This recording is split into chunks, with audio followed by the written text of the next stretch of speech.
Les deux jeunes hommes installés côte à côte, tous les deux le dos courbé dans le box des accusés sont cousins. Ils se connaissent très bien.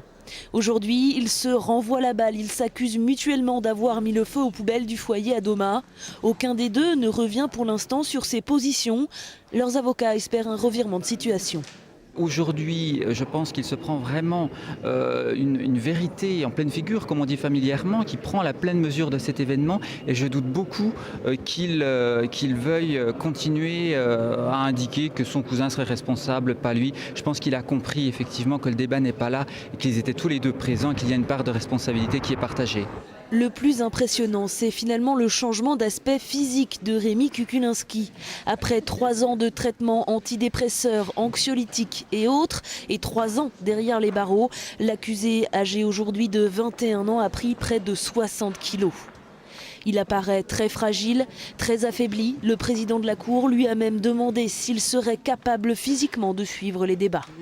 Il a une santé aujourd'hui très précaire, une santé mentale surtout très précaire. Il est sous médicaments, ça va être très difficile. C'est pas qu'il ne veut pas s'exprimer, c'est qu'il va avoir du mal à le faire. Près d'une 50aine de victimes étaient présentes ce matin. Des parties civiles qui n'ont pas forcément un sentiment de rancœur aujourd'hui.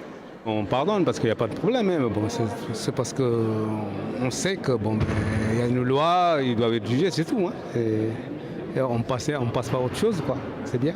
Il n'y a pas de rancœur? Non, pas du tout, pas du tout, pas du tout, pas du tout. Il n'y a pas de rancœur du tout et il n'y en aura jamais. Cet après-midi, les enquêteurs sont revenus sur les antécédents des deux accusés. Rémi Kukulinski et Nicolas Dos Reis avaient déjà mis le feu à plusieurs poubelles, notamment à Précy-Soutil ou encore à Semur-en-Ossois, quelques jours avant le drame.